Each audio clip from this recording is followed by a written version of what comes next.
Empire or Humanity? What the Classroom Didn't Teach Me About the American Empire by Howard Zinn. With an occupying army waging war in Iraq and Afghanistan, with military bases and corporate bullying in every part of the world, there is hardly a question anymore of the existence of an American empire. Indeed, the once fervent denials have turned into a boastful, unashamed embrace of the idea. However, the very notion that the United States was an empire did not occur to me until after I finished my work as a bombardier with the 8th Air Force in the Second World War. Even as I began to have second thoughts about the purity of the good war, even after being horrified by Hiroshima and Nagasaki, even after rethinking my own bombing of towns in Europe, I still did not put all that together in the context of an American empire.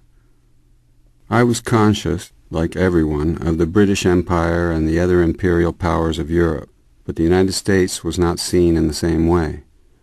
When, after the war, I went to college under the GI Bill of Rights and took courses in U.S. history, I usually found a chapter in the history text called The Age of Imperialism.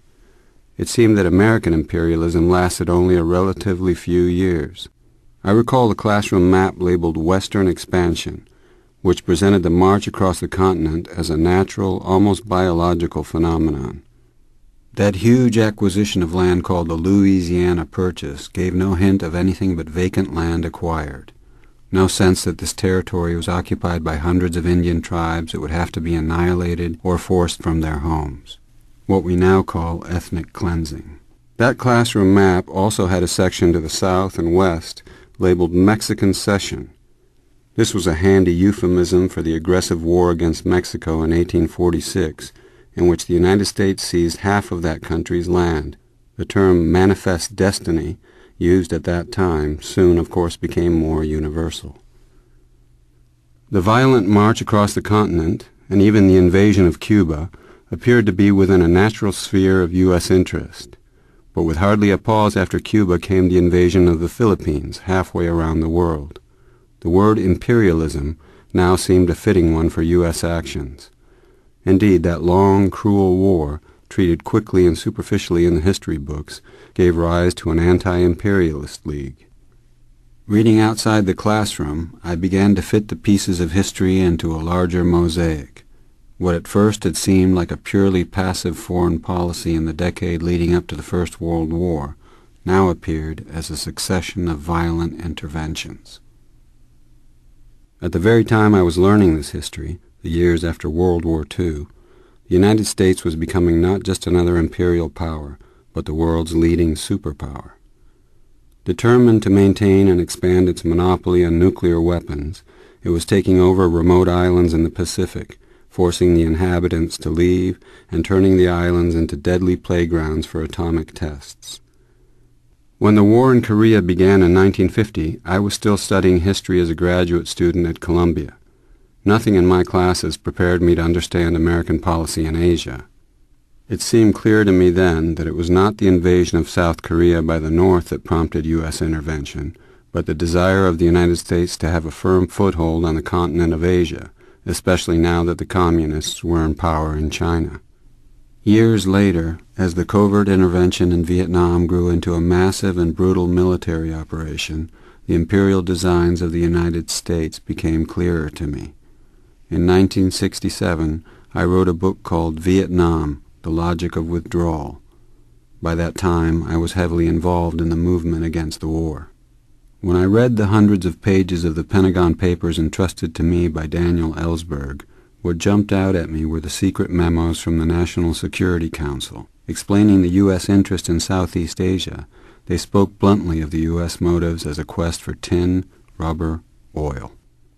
No anti-war movement in the history of the nation reached the scale of the opposition to the war in Vietnam. At least part of that opposition rested on an understanding that more than Vietnam was at stake, that the brutal war in that tiny country was part of a grander imperial design. Various interventions following the U.S. defeat in Vietnam seemed to reflect the desperate need of the still reigning superpower, even after the fall of its powerful rival, the Soviet Union, to establish its dominance everywhere. Was George Bush Sr. heartsick over Saddam Hussein's seizure of Kuwait, Or was he using that event as an opportunity to move U.S. power firmly into the coveted oil region of the Middle East? Given the history of the United States, given its obsession with Middle East oil dating from Franklin Roosevelt's 1945 deal with King Abdul Aziz of Saudi Arabia, and the CIA's overthrow of the democratic Mossadegh government in Iran in 1953, it is not hard to decide that question. The ruthless attacks of September 11th, as the official 9/11 Commission acknowledged, derived from the fierce hatred of U.S. expansion in the Middle East and elsewhere. Even before that event, the Defense Department acknowledged the existence of more than 700 American military bases outside of the United States. Since that date, with the initiation of a quote-unquote war on terrorism, many more bases have been established or expanded. When I was bombing cities in Germany, Hungary, Czechoslovakia, and France in the Second World War, the moral justification was so simple and clear as to be beyond discussion. We were saving the world from the evil of fascism.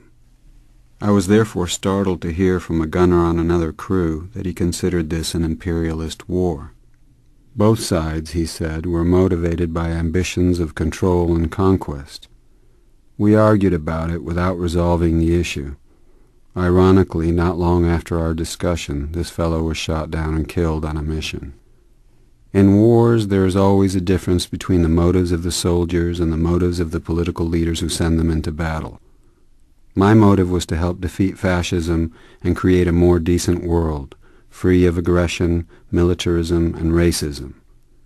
As George W. Bush said in his second inaugural address, "Spreading liberty around the world is the calling of our time." The New York Times called the speech "striking for its idealism." We can hardly ask for a more candid, blunter declaration of imperial design, but with assurances that the motive of this influence is benign, that the purposes are noble, that this is quote-unquote imperialism light. The American empire has always been a bipartisan project. Democrats and Republicans have taken turns extending it, extolling it, justifying it. The rhetoric, often persuasive on first hearing, soon becomes overwhelmed by horrors that can no longer be concealed. The bloody corpses of Iraq, the torn limbs of American GIs, the millions of families driven from their homes in the Middle East and in the Mississippi Delta. Have not the justifications for empire so embedded in our culture and assaulting our good sense that war is necessary for security, that expansion is fundamental to civilization, begun to lose their hold on our minds? Have we not reached a point in history where we are ready to embrace a new way of living in the world, expanding not our military power, but our humanity?